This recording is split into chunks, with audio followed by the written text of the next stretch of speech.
Assalamualaikum warahmatullahi wabarakatuh. Apa kabar hari ini anak-anak semuanya? Semoga kita semua selalu dalam kesehatan. Amin ya robbal alamin. Jadi, kali ini Bu Wulan akan menjelaskan kisi-kisi tema 8 dengan lengkap. Jadi, sekarang kalian dilihat kisi-kisi tema 8 yang telah kalian catat karena Bu Wulan akan menjelaskan satu persatu poin yang ada di kisi-kisi tema 8. Tapi sebelum itu kita biasakan untuk membaca surat Al-Fatihah agar semua kegiatan yang kita lakukan berjalan dengan lancar dan diridhoi oleh Allah Subhanahu wa taala. Baik, ayo kita mulai. Al-Fatihah. Amin ya robbal alamin. Jadi sudah dibuka semua kisi-kisi tema 8-nya anak-anak? Oke, sudah ya. Sekarang kisi-kisi tema 8 yang pertama. Yang pertama adalah menyebutkan kewajiban sebagai warga negara. Jadi kisi-kisi yang pertama itu termaksud dari kisi-kisi PKN, Pendidikan Kewarganegaraan. Jadi apa saja sih kewajiban sebagai warga negara? Yang pertama adalah menaati peraturan. Yang kedua, ikut menjaga keamanan negara. Yang ketiga, menghormati hak asasi manusia. Jadi kita harus saling menghormati hak-haknya sesama kita ya, sesama manusia. Oke, yang kedua menyebutkan arti lambang Garuda atau burung Garuda. Jadi di situ ada burung Garudanya, kalian bisa lihat. Nah, jadi burung Garuda memiliki arti kebesaran dan kekuatan. Lambang-lambang sila. Jadi di dalam dada burung Garuda itu terdapat lambang-lambang atau gambar atau tanda Pancasila. Jadi untuk sila ke-1 itu adalah bintang. Bunyinya apa? Ketuhanan yang Maha Esa. Sila kedua yaitu rantai kemanusiaan yang adil dan beradab. Sila ketiga simbolnya adalah pohon beringin, yaitu Persatuan Indonesia.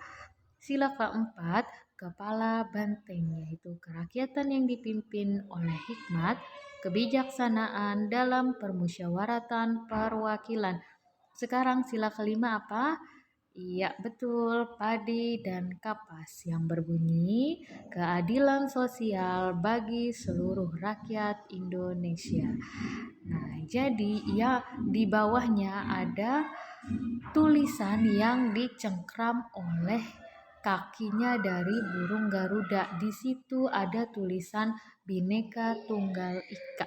Jadi Bhinneka Tunggal Ika memiliki arti berbeda-beda tetapi tetap satu jua. Jadi harus diingat ya anak-anak. Kenapa? Karena ini nanti akan masuk di ulangan atau PAS kalian besok. Musyawarah. Jadi apa yang dimaksud dengan musyawarah? Musyawarah adalah berdiskusi untuk mendapatkan suatu kesepakatan bersama. Jadi harus ada musyawarah. Jika dalam sebuah musyawarah belum mendapatkan kesepakatan, maka memanggil orang yang dipercayai atau bijaksana, kemudian baru melakukan musyawarah kembali hingga mendapatkan sebuah kesepakatan bersama. Jadi, misalkan kalian sedang bermusyawarah tetapi kalian di dalam kelas itu tidak mendapatkan kesepakatan bersama, maka kalian boleh memanggil guru sebagai orang yang kalian percayai bijaksana untuk memberikan saran kepada masalah yang sedang kalian bicarakan atau yang sedang kalian musyawarahkan. Setelah itu, baru kalian melakukan musyawarah kembali hingga mendapatkan sebuah kesepakatan bersama. Oke. Adapun tujuan musyawarah itu menyelesaikan masalah secara bersama-sama, mendapatkan solusi dalam menyelesaikan bersama, dan mendapatkan kesepakatan bersama dalam melakukan sebuah kegiatan. Jadi itu adalah musyawarah. Rumah adat dan daerah asalnya. Jadi ada banyak rumah adat yang ada di Indonesia ini, tetapi Bulan akan menjelaskan beberapa saja ya. Jadi yang pertama adalah rumah joglo. Jadi rumah joglo berasal dari daerah Jawa Tengah. Nah, contohnya adalah seperti itu. Ada yang sudah lihat belum rumah joglo, atau di sini ada yang dari Jawa Tengah? Nah, sekarang yang kedua itu ada rumah gadang berasal dari daerah Sumatera Barat. Nah, jadi kayak gimana? Nah, seperti ini ya. Nah, jadi ini adalah rumah gadang berasal dari Sumatera Barat. Contohnya seperti ini. Yang ketiga ada rumah Sunda berasal dari daerah Jawa Barat. Seperti apa ya bentuknya? Nah, seperti ini. Ini adalah bentuk rumah Sunda dari daerah Jawa Barat. Kemudian selanjutnya ada rumah Baduy atau Baduy berasal dari daerah Banten. Seperti apa nih?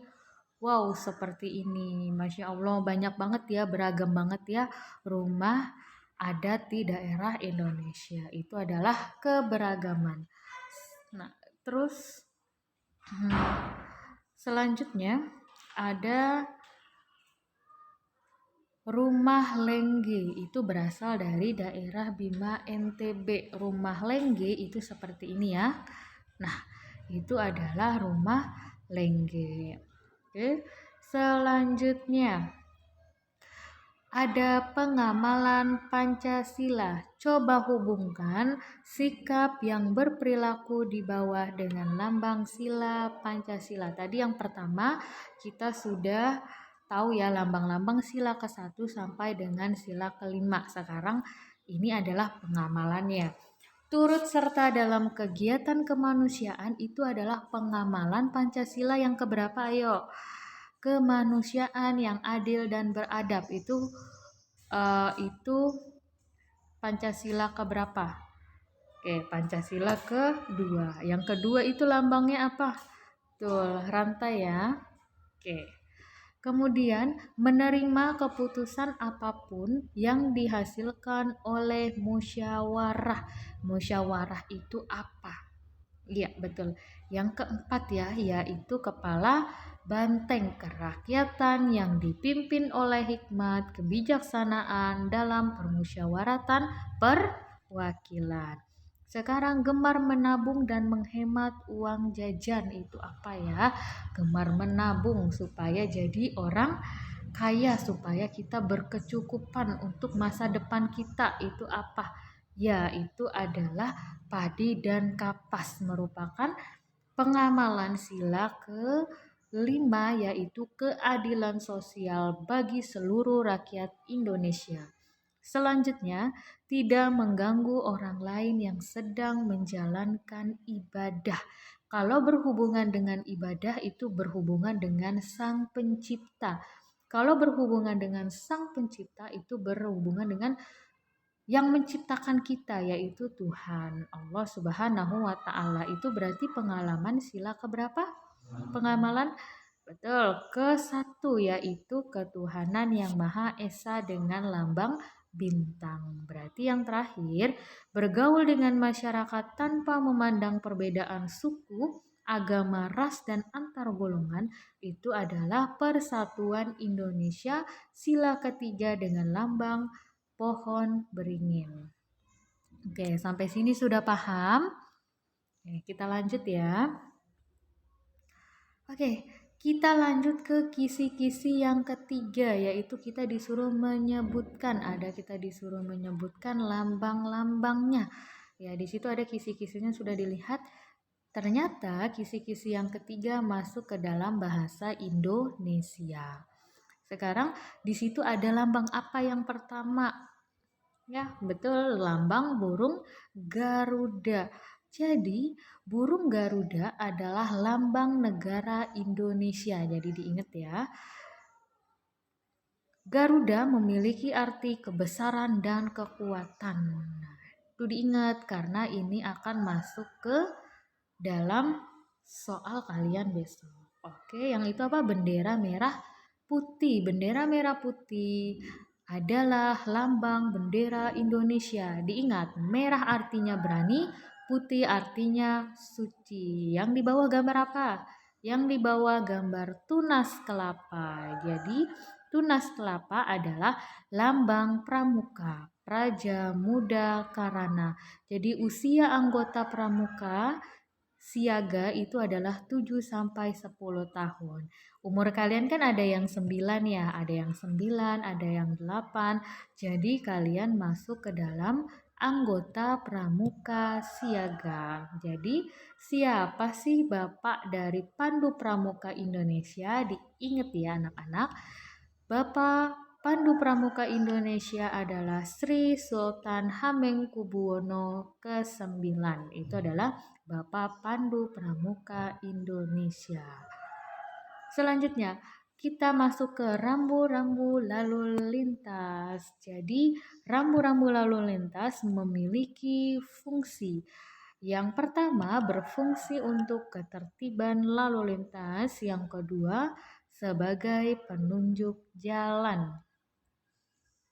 Nah, ini ada contoh lampu merah yaitu merah, kuning, dan hijau. Kalau merah tandanya kendaraan harus berhenti, kalau kuning adalah kendaraan harus hati-hati atau bersiap-siap.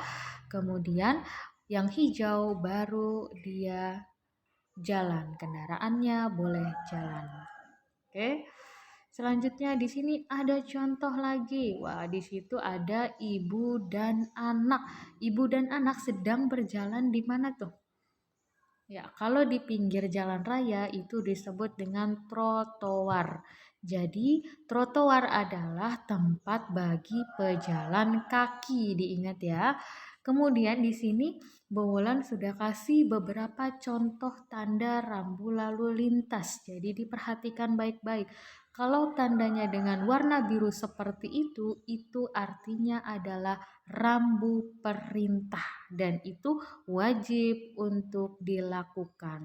Nah, itu menghadap ke arah mana? Coba ke arah tangan kalian sebelah mana sih? Iya, sebelah kanan. Jadi, yang biru dengan anak panah sebelah kanan itu merupakan rambu wajib belok kanan. Ya, karena itu apa? Merupakan rambu perintah. Oke, kita lihat rambu di bawahnya. Di bawahnya adalah rambu dengan dilingkari warna merah, kemudian disilang satu di tengahnya, itu adalah rambu larangan. Ke arah mana anak panahnya? Ke kanan ya, berarti itu adalah rambu larangan, kendaraan dilarang untuk belok kanan. Kemudian yang di bawahnya lagi berwarna kuning. Kalau ada tanda warna kuning itu adalah disebut rambu peringatan ya. Ingat kalau yang warna kuning tandanya biasanya di sebelah kiri jalan atau kanan jalan itu adalah rambu peringatan. Rambu peringatan adanya jalanan menanjak gitu ya karena di situ mobil yang sedang menanjak. Terus yang di bawahnya yang terakhir itu berwarna hijau dan ada tiga kolomnya ya. Rambu petunjuk itu biasanya adalah rambu petunjuk atau rambu petunjuk arah. Jadi di situ kota lurus, untuk Pancoran belok kanan, untuk Kebayoran Lama itu belok kiri. Ya, jadi sampai sini sudah paham tentang rambu-rambu? Oke, baik, paham ya. Coba Bu Wulan tanya sekali lagi. Ibu dan anak yang digambar tersebut itu sedang berjalan di mana? Iya, betul, di jalan trotoar. Lanjut ya. Nah, yang keempat, menyebutkan jenis-jenis sudut. Jadi untuk yang keempat masuk ke dalam Kisi-kisi matematika. Di sini ada berapa sudut ya? Sebelum Bu Wulan munculkan semua, ada berapa sudut? Ayo. Ada 4 sudut. Pintar. Yang pertama, kalau seperti ini, kalau garisnya saling berdekatan, itu disebut sudut lancip. Betul. Kalau yang ini, dia garisnya saling tegak lurus, disebut sudut siku-siku.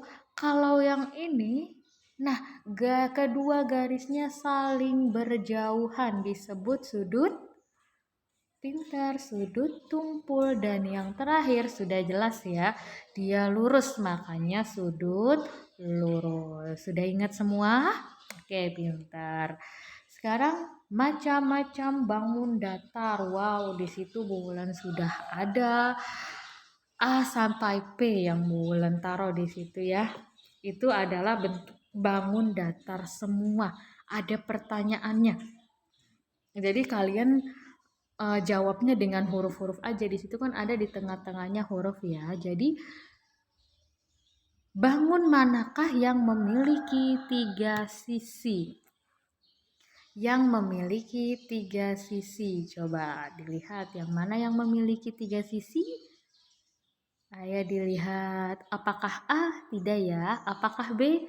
Betul, B itu adalah dia memiliki 3 sisi, yaitu segitiga. Apalagi B sama yang mana?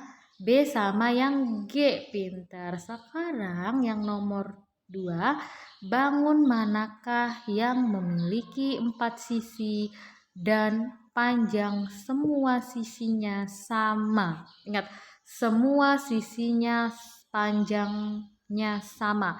Yang 4 sisi ya. Sekarang yang C, kan itu 4 sisi. Apakah sisinya sama? Tidak ya, berarti dia bukan termaksud. Yang D berapa sisinya? 4 ya. Apakah dia sama semua sisinya? Sama, berarti yang D termaksud. Jawaban nomor 2. Sekarang yang E. Yang E benar gak sisinya ada 4? Benar ya, tapi sama gak dia semua sisinya? Enggak ya, berarti bukan termaksud. Kalau yang F, coba F juga 4 ya sisinya ya. Apakah semua sisinya sama panjang?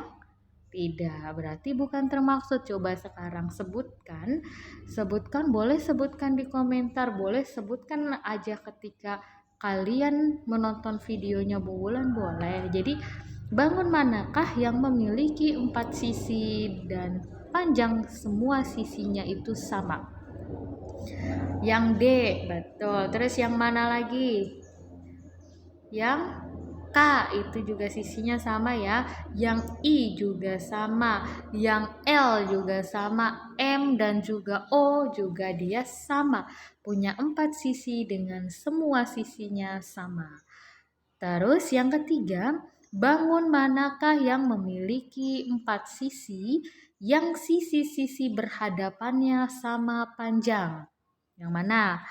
Kalau yang B bukan ya, sudah jelas karena dia 3 sisi. Yang ditanya 4 sisi. Yang C, betul enggak? Dia 2 sisinya tuh sama yang saling berhadapan. Nah, itu sama ya. Coba lihat yang kiri sama kanan sama enggak besarnya? Sama ya. Yang atas bawah sama enggak besarnya? Sama-sama pendek. Yang kiri kanan sama-sama panjang. Berarti termaksud. Yang C termaksud. Kalau yang D termaksud enggak? Tidak. Kenapa? Karena semua sama panjang sisinya. Kalau yang E, kiri kanannya sama enggak? Sama ya. Tapi atas bawahnya beda. Ada yang pendek, ada yang panjang. Meskipun dia 4 sisi, tapi dia tidak sama panjang sisi yang berhadapannya. Coba yang F. Yang F, kita lihat yang kiri kanan dulu. Kiri kanannya sama enggak sisinya? Sama-sama panjang ya. Yang atas bawah sama enggak panjangnya? Sama ya. Sama-sama pendek. Berarti yang F termaksud? Termaksud. Berarti yang termaksud tadi yang mana? Yang C, yang F. Ada lagi enggak? Enggak ada ya. 2 aja. Jadi seperti itu. Sampai sini sudah paham? Oke, boleh kita lanjut ya. Kita lanjut. Wah, tadi bangun datar, sekarang bangun ruang.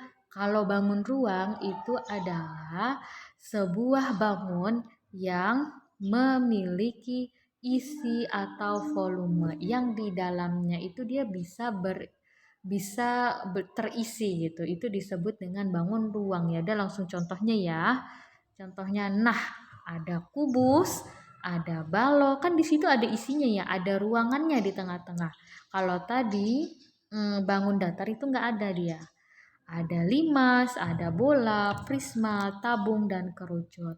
Kalau dibangun datar kita punya segi 4 atau persegi. Kalau dibangun ruang ada kubus. Nah, kalau dibangun datar dia ada persegi panjang, maka dibangun ruang dia ada balok. Limas kayak gambar apa ayo? Iya, kayak gambar segitiga. Jadi kalau bangun datarnya segitiga, berarti bangun ruangnya adalah limas. Pintar. Sudah ya, sampai sini sudah paham. Kalau bola apa yuk? Kalau bola, iya lingkaran ya. Berarti bangun ruangnya lingkaran kalau untuk bola. Bisa lanjut sekarang? Lanjut ya. Oke, perhatikan seragam dan atribut pramuka berikut ini. Wow, di situ lengkap nggak kalian nih punya atribut pramuka? Ayo. Sekarang di situ ternyata di atribut pramuka itu dia memiliki bentuk yang sama dengan bangun datar. Di situ contohnya tanda pandu dunia itu adalah gambar apa sih di bangun datar? Persegi. Pintar. Persegi atau segi 4. Kalau di situ ada papan nama. Kalau papan nama itu namanya Putra Surendra ya. Kalau papan nama itu dia bentuknya apa sih? Ya, persegi panjang ya. Sekarang coba lihat yang warna ungu, itu tanda barung. Kalau tanda barung itu gambarnya apa? Segitiga. Pintar. Sekarang kalau yang paling bawah di situ ada tanda kecakapan khusus atau TKK, itu gambar bangun datar apa? Iya, bangun datar segitiga. Jadi mau dia terbalik atau enggak, yang namanya dia ada 3 sisinya itu disebut dengan segitiga. Jadi dipahami ya. Oke, selanjutnya ada yang namanya tanda kecakapan khusus. Tanda yang diberikan sebagai bentuk apresiasi atau penghargaan bagi anggota pramuka. Nah, jadi selain tanda-tanda yang tadi itu tuh yang wajib ada di seragam pramuka kalian, ini juga ada tanda kecakapan khusus juga tuh. Ada yang gambar plus itu segitiga ya dia ya. Segitiga semua ya. Jadi tanda plus itu adalah P3K. P3K itu adalah kotak kesehatan yang artinya dia itu kesehatan, dia bisa melakukan pertolongan pertama ketika temennya sedang terluka. Kemudian di situ kayak ada meja, di atasnya itu kayak ada pot-pot gitu ya. Itu adalah pengatur ruangan. Nah, yang ketiga itu ada mata. Mata itu berarti pengamat. Nah, terus di situ ada kayak api-api ya sama penggorengan, itu juru masak. Ada tenda itu berkemah, ada penabung.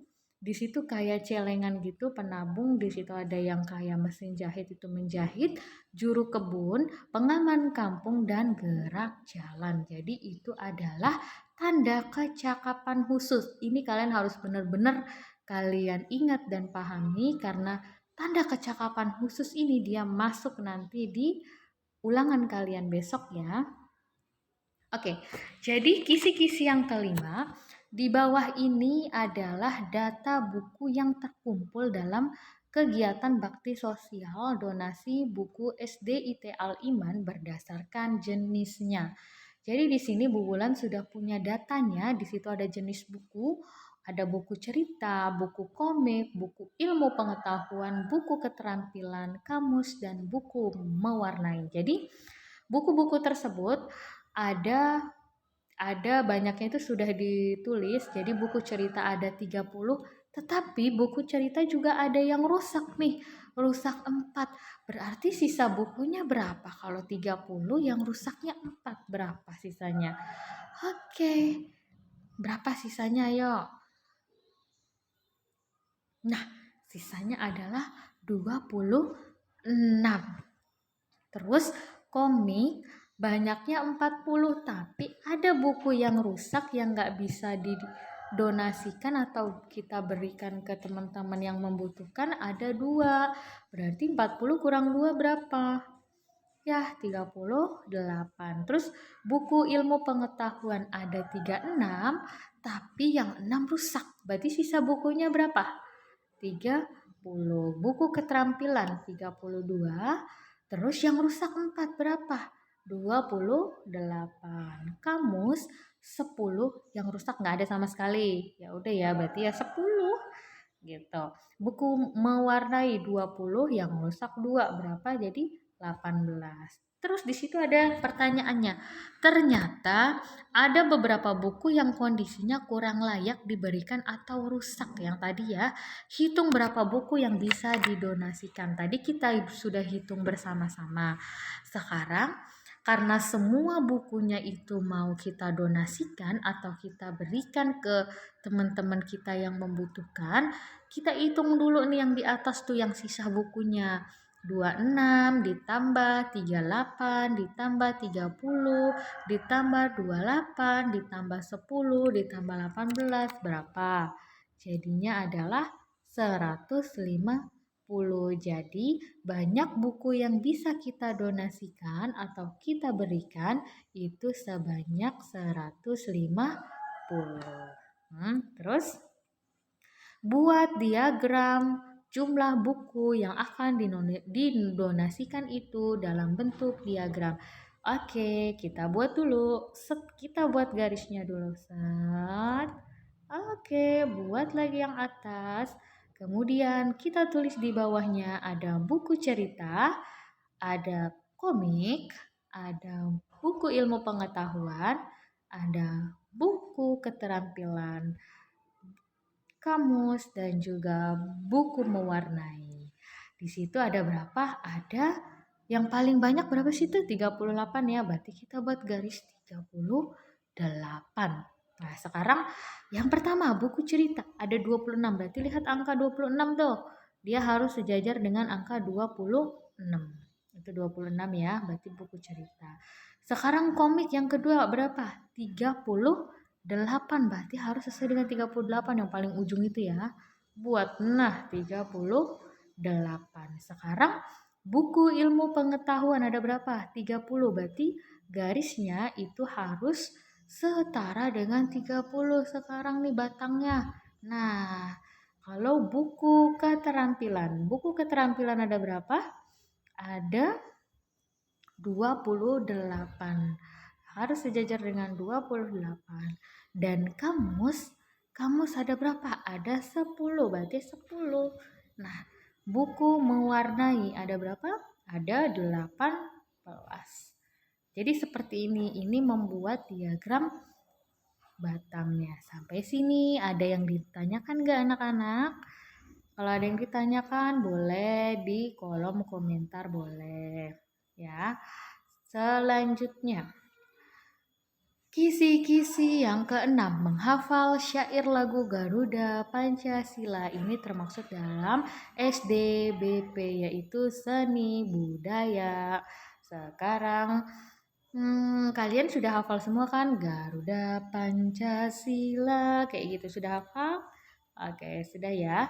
Jadi lagu Garuda Indonesia menceritakan tentang lambang negara Indonesia dan dinyanyikan dengan rangkaian nada yang disebut dengan lagu yang memiliki irama sedang. Jadi dia memiliki rangkaian nada sehingga bisa menjadi sebuah lagu yang kita nyanyikan, dan lagu ini memiliki irama yang sedang.